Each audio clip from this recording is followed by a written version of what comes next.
I'm looking into eye surgery as an alternative to reading this book. I'm actually going to be heading to Brighton for the weekend.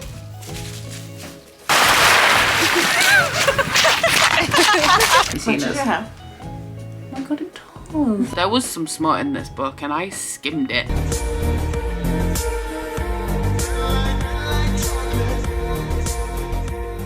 Hello everybody, welcome to our first weekly reading vlog of April. The month of April is going to be solely weekly reading vlogs dedicated to Magical Readathon and Realmathon, which are 2 month-long readathons that I'm participating in and are also my favorite readathons on BookTube. So I'm not going to talk about them too much because I'll call my TBR an introduction to this series of weekly vlogs because I talk a little bit about the readathons there, but I will link the announcement video to both down in my description box if you guys would like to check them out at all. I am also a co-host for Realmathon, so if you've seen me doing sprints on my channel throughout this month, that would be why as well. And Magical Readathon, I'm just an enormous fangirl. Like, it's literally, I've done every single round. It's my favorite readathon on BookTube. So this is our first weekly vlog, but we are a couple of days into the month. I have already read a book for the readathons in April, but that was tacked on to the end of my Bookopoly vlog, which went live not too long before this, I don't think. And I'm going to be starting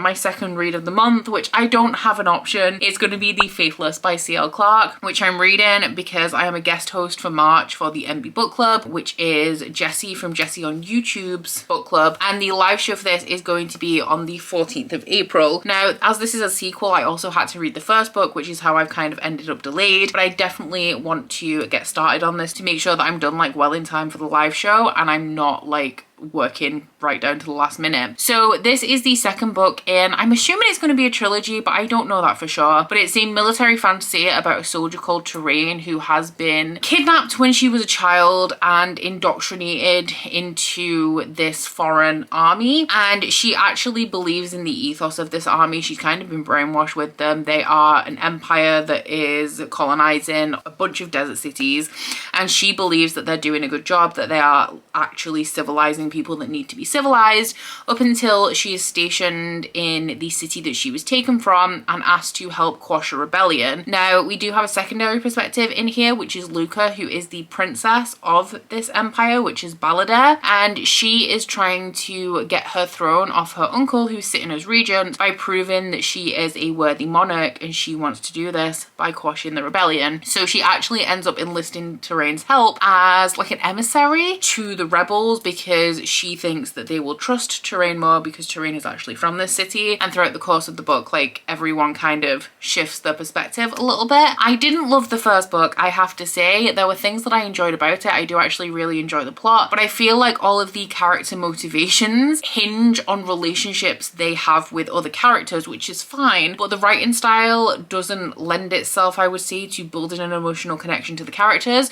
So I feel like for all of the characters' motivations to be rested on these relationships, I as the reader need to feel and believe in those relationships, and sadly I didn't really believe in any of them. Although some of the side characters did have compelling relationships with each other, the motivations of the main characters I just really could not get behind. I didn't find it to be realistic, and a lot of the time I was just confused about why they were doing what they were doing. So I'm hoping that this one's going to be a little bit better. Sometimes the first book in a series is rough and it gets really good in book 2, and that's definitely what I'm hoping for with this one. So this for Magical Readathon fulfills a prompt that I do need for my career, which is demonologist, and the, what's it called, the class is law, and the prompt for that is a book with a map, which this one has. I do have it, I should mention, because I'm not holding it up, I do have it as an e-arc on NetGalley as well, which I realised, because Love Theoretically was also an e-arc. I'm really upset because I have all of the, where are the others? I have all of the original Magical Readathon bookmarks, which are these 5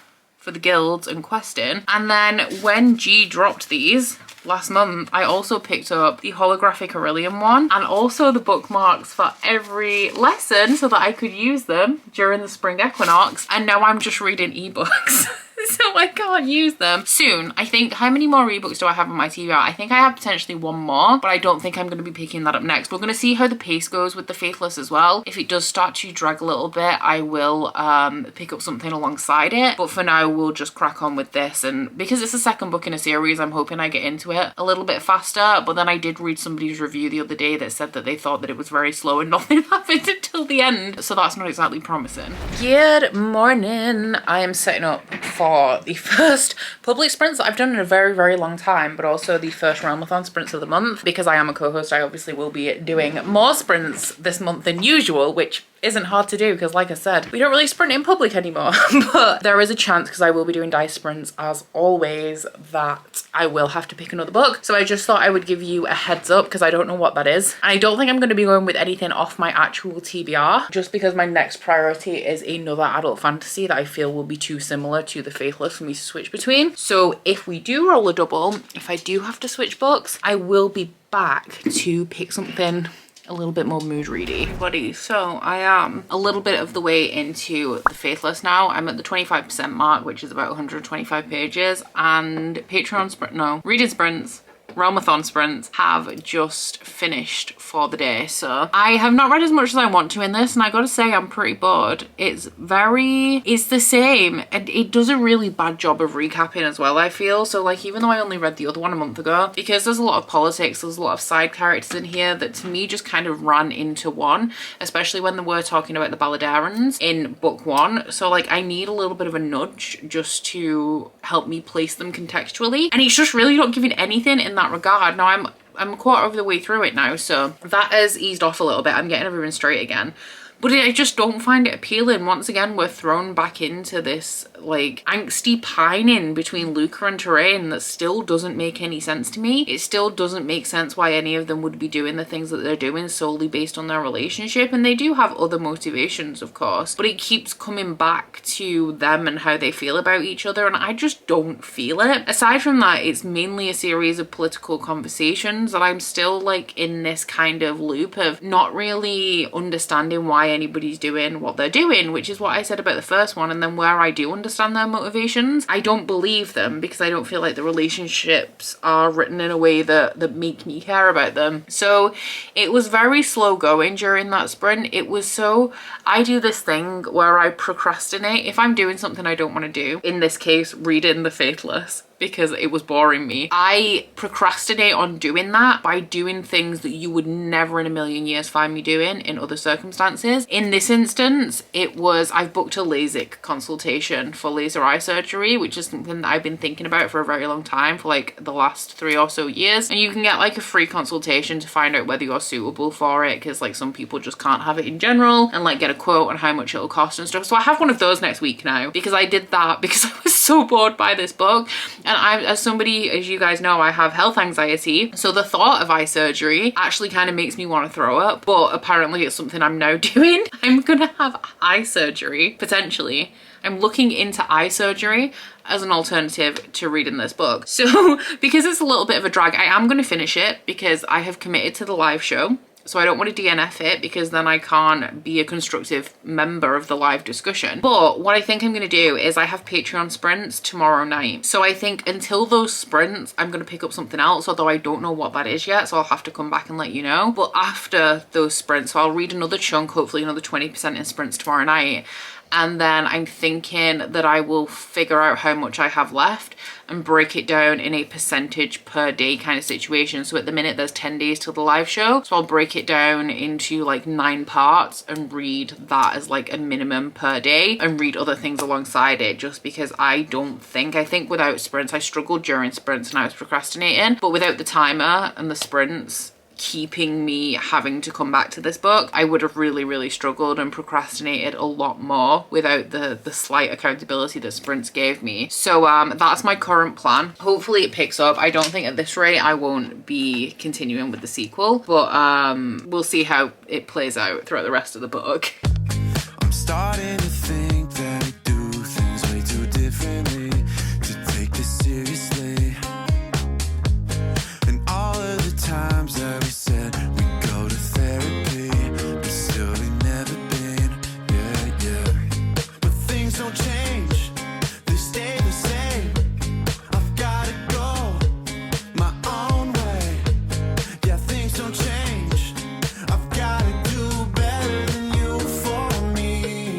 you're all about Hey guys, so it is super late and I am about to go to bed, but I just wanted to fill you in on my weekend plans because I'm actually going to be heading to Brighton for the weekend. So I'm going to be meeting Ashley there, and then we also have a couple of friends, Beth and Nathaniel, that live there that we'll be hanging out with. But I just wanted to let you know because ideally, like, I would have checked in the morning, but my train's at 11, so it's not even that early, but it's I have anxiety, you know.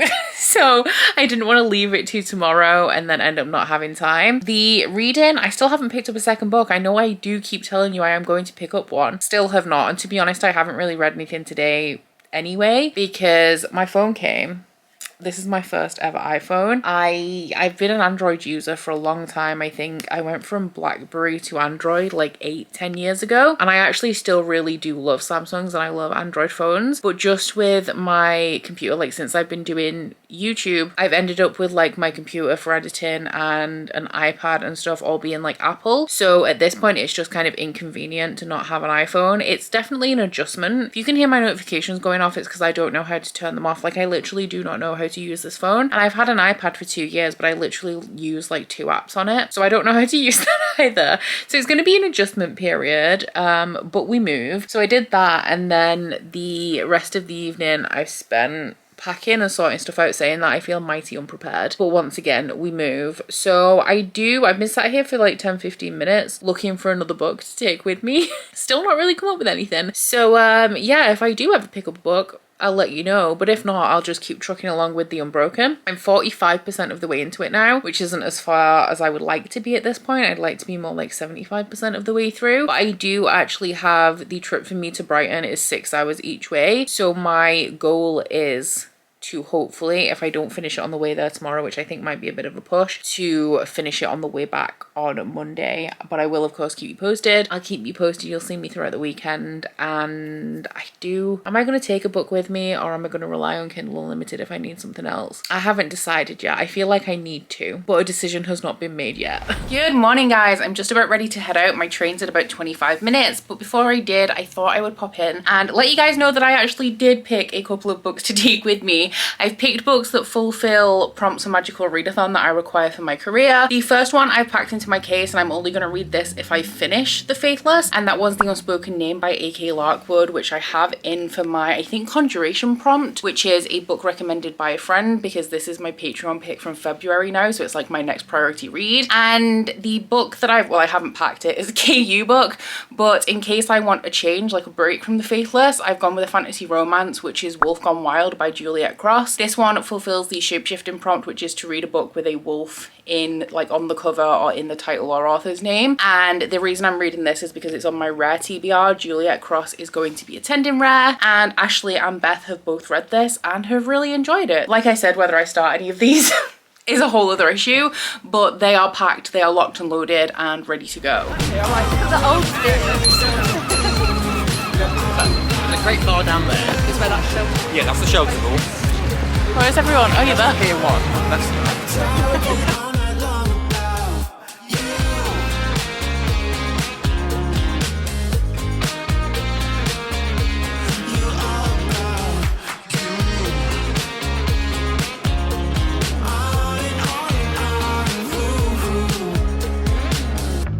I'm starting to live in the moment while you're on cloud 9. Yeah, just take your time. And all of the matching tattoos, I thought we'd earned them. Shit, are these permanent?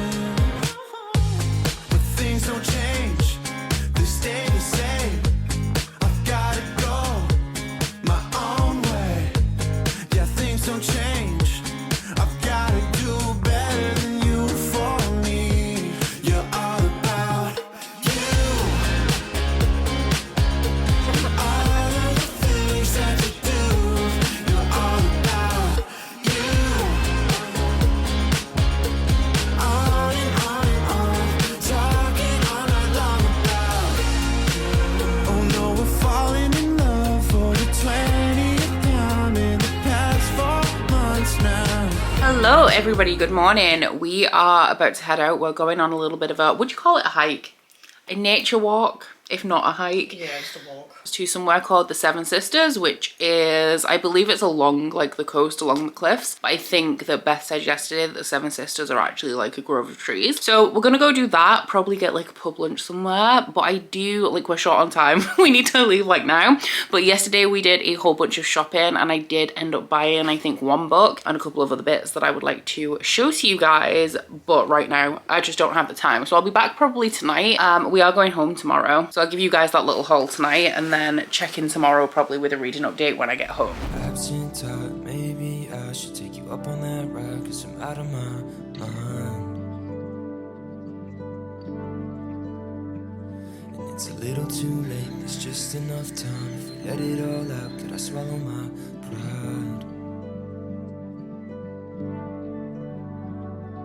And I should just walk home, but we're both scared of being alone. And that's how you throw it all away in a small town. Everybody's talking 'cause they know now. Everybody's talking 'cause they know now. And it's a slow burn, playing in your mind like a rerun. I've been trying to hide it, but I can't run from the way I feel when you're next to me. Quiet type said it's a bad time. I tried to call back, got your mom on the line.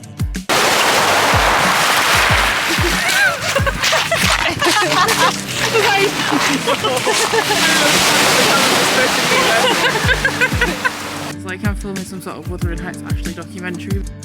Guess I should have known that you'd never call me back. And that's how you throw it all away in a small town. Everybody's talking 'cause they Hello everybody, it's very late now. It is 11:46, but I want you to do a little bit of a haul before I pack my case because we are going to be leaving at, what time are we leaving, 8-ish tomorrow? No, 9-ish. 9-ish, to just grab like a quick breakfast from a bakery or something and get the train back because Ashley has a flight to catch. So yesterday we went shopping and we went to the Lanes, which is like essentially quite narrow streets full of independent shops, and I picked up one thing from there. I'm like digging around in this book bag, like what did I actually buy, which was I can't remember what this was now. Do you know what this is?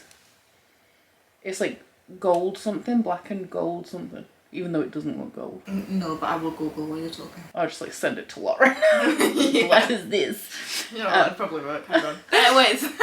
1 second. Well, I'll move on. We also went to the Photomatic shop, which is, it's got like 3 photo booths in it and they're all like different types of photo booths. So we got a couple of prints done because of course we did, which the black and white one is absolutely my favorite, but that was super cute. I love a photo booth. And I did. The main reason I'm here and I'm like hauling is because I picked up a book from Waterstones. I know in the B-roll I showed you like 4 books, but we've been obviously like buying each other rounds and stuff. So it was my turn to buy something. So I ended up buying everybody a book in Waterstones. But the one that I picked up for myself was A Game of Fate by Scarlett St. Clair, which is the first book in the Hades saga, I think. If you guys, if you guys watched the Bookopoly vlog, you'll know that I started this series, which is A Touch of Darkness, and Ash very kindly sent me the sequel, which is A Touch of Ruin. But then after Ash sent that, we found out that in the reading order you're supposed to read the Hades books in between the like Hades and Persephone books. So I needed to pick this one up. Are you okay? Yeah, I'm just here. Is it blue goldstone? Maybe, yeah. Blue goldstone. Yeah. Oh, okay, cool. What does it do? I don't know. Okay. Bear with. So Touch of Darkness is a Hades and Persephone retelling where it's like a contemporary or urban fantasy, and Persephone finds herself in a bargain with Hades where she has to make life in the underworld, otherwise she has to stay with him forever. So the main series is from her perspective, and then in between each one there's one from Hades' perspective. I'm a little bit dubious about this. I really liked A Touch of Darkness, but also it wasn't very good. It was just enjoyable. So this one, Ashley doesn't agree. I think it's shit. Yeah, she DNF'd it. It's funny because everyone says that Persephone makes dumb bitch decisions, which is why you don't like it. Yeah. But I think compared to other books that I've read, she's like practically like the brightest tool in the toolbox compared to like Sophie Stackhouse and other people I've read. So I went in expecting her to be really bad, and she was actually just like kind of dumb to me. So like it was fine for me. I just can't with dumb people. Also, Lauren also says Blue Goldstone. Goldstone. Cool. So yeah, I have been burned by books from the male character's perspective before because sometimes it's just a repeat of book one. So we'll see how this goes, but I picked it up to give it a try. And actually this would fit for whichever prompt for Magical Readathon. I need a book that's like 385 to 415 pages. So I might end up picking it up soon. What did you have? Oh my god, it does. Nice. I could like see the back of your head in like that book and I was like, nice. It does. So the crystal is blue goldstone. I'm not the biggest crystal girly, I just have a few, but like everything else in my life that I like to collect, it can become a bit much if I lean into it too far. So I tend to like pick up a crystal if I find a crystal shop in like you know, out and about. And this was the one for the Brighton trip because I'm not into like souvenir things in general, like you know, like basic souvenirs. Magnets, badges. Yeah, keychains. so I was like, I like to pick up something that I like from everywhere I go. I also like to get a book from everywhere I go. So I'm glad that I did pick up that. Hopefully I like the book. That's healing and self-acceptance. Nice. I like that. Hopefully I don't need healing, but... Well, you won't do now. And then the last thing that I picked up is actually, well, Curtis sent me on a mission to find something for myself for him to then give me the money for my birthday because he didn't know what to get me. So something that I've actually been wanting, because y'all know I love my dogs, is a pair of dock sandals. I'm very, very excited about these. So essentially I want something because we're going to New York and also like tons of other places, but I want something that's comfortable, not heeled, but can be worn with a dress, like to go out for dinner. And so because I just mainly wear my docks or trainers. So I wanted something that was going to be like comfortable and durable, because the thing is I really like branded shoes, but I don't know what to do when it comes to shoes that aren't boots or trainers. So Doc's making sandals is actually perfect for me. I will say I love these, but if you want these, I'm a size 7. And the size 7 on these were so big that I've gone an entire size down. These are a size 6, but I could go smaller. Like I feel like a 5.5 would fit me in these because they are, I don't know why they're so big, but they are. You'll have to try mine on when you're next at mine. Are yours a 5.5? 5. A 5. They probably will. Yeah. Because I've got these as well, but in like slightly different, because mine's only got like one Thick strap. thick strap across the front. Yeah. Does it have the ankle on it? Yeah. Yeah, I'll try yours on and see if they fit. Because I was surprised at how big they are, because like I am a size 7 and they were so big, like I could really not have worn them. So I'm glad that I went into the Doc Martin shop and bought them instead of ordering them online, because they absolutely would not have fit. So these, I'm gonna say I'm not giving these to Curtis actually, because I need to make sure that they're worn in before I go on holiday with them. But they are a gift for my birthday from Curtis. So yeah, that's everything we picked up. I was kind of just gonna leave it until I got home, but I think I'm 75% of the way into the Faithless, and I read 30% on the way here. So I only have 25% left, which I'm hopefully going to finish on the way back. So tomorrow, because this vlog should be ending now, obviously it's Sunday, but tomorrow I will let you guys know when I'm home safe and sound. Hopefully I'll have finished my book so I can give you thoughts on that. And then also I'll be wrapping up this vlog and heading into next week's vlog. But yeah, we've had a good weekend. Been nice. Yes. And now I'm back to my like 3-week calm before like the chaos of May, which I'm very scared about, but that's for another day. So I got home safe and sound after a fabulous weekend with my pals, but along the way I did also manage to finish The Faithless by C.L. Clarke, and I'm sad to say I just don't really like this series. I definitely will not be continuing on. I for sure only continued with this series for the Enby Book Club. I think that while I said I was interested enough after The Unbroken to continue, that was mainly because I knew that I had to. I think if left to my own devices, I would have left reading, like continuing this series so long that I would have lost any interest that I had to continue, and I wouldn't have picked up this sequel. So I do feel kind of harsh giving this the 2-star rating that I'm giving it, because realistically I never would have read this book at all, or I would have DNF'd it if I wasn't reading it for a book club. But sadly it's just not for me, and all of my problems with it are exactly the same problems I had with book 1. I still neither care nor believe in the romantic relationship in here. I don't feel anything when I'm reading this. I don't think that the writing's emotive. I could not give a shit about any of the characters. So when people they care about are dying, when bad things are happening to them, when they're betrayed, I actually really don't care. And I think my opinions on the characters definitely affects this. Terrain makes terrible decisions, mainly based on her relationships with other people, and because I don't understand and like feel those relationships with other people, I just can't get behind them. And then Luca, I'm not sure Luca's a good person. I'm not sure Luca deserves to be a main character in this story. It's a miss. It's a miss for me. And I do generally like the plot in here, which is this like uprising plot that has a lot about colonialism in it. We have a rebellion plot line. We also have, theoretically, because like I said, I don't believe it, theoretically we have mixed feelings when it comes to Tyrion being raised by Balladeer, but also getting to know some of the rebels, and then also being in love with like a Balladeeran princess. On paper, plot and all of that stuff, the fact that it's a military fantasy, are things that I enjoy or sound good to me, but in execution I feel like far too much hinges on character relationships in here, considering that the writing is not emotive enough to make the reader believe in or care about those romantic relationships. There was some smut in this book and I skimmed it. So yeah, sadly not a hit. A little bit concerned about the live show for this one, but that is a 2-star read. The good news is that this is my first Magical Readathon prompt that actually contributes to my career completed, as I read this one for law, which is to read a book with a map, and for Realmathon this one got me, I think it ended up getting me 30 points to take away from a different realm. So I have actually started a new book. This vlog is ending here though, but I will let you know like what's in store for next week. The next book that I picked up, I did decide to go with one of the ones I took with me, which is The Unspoken Name. It's very, very early days. I'm literally like in the first chapter. I'm on page 15. I'm gonna go to bed now and probably read a couple of chapters, but you can expect this to be my main priority throughout next week. I will of course also give you a little bit more information about it, and one, next week, and two, when I'm a little bit more into it, I actually know what's going on. But this is my Patreon pick, a very delayed one from February, which was Jenna's pick. And for Magical Readathon, this one is in for Conjuration, which is to read a book recommended by a friend, and it'll get me some points for Realmathon. So do stay interested if you are, no, don't stay, well, do stay interested, but do stay tuned if you are interested in my thoughts on this one. Next week is also going to be the Peace Talks for Realmathon, which is a like weekend readathon within the month that I'm planning on hopefully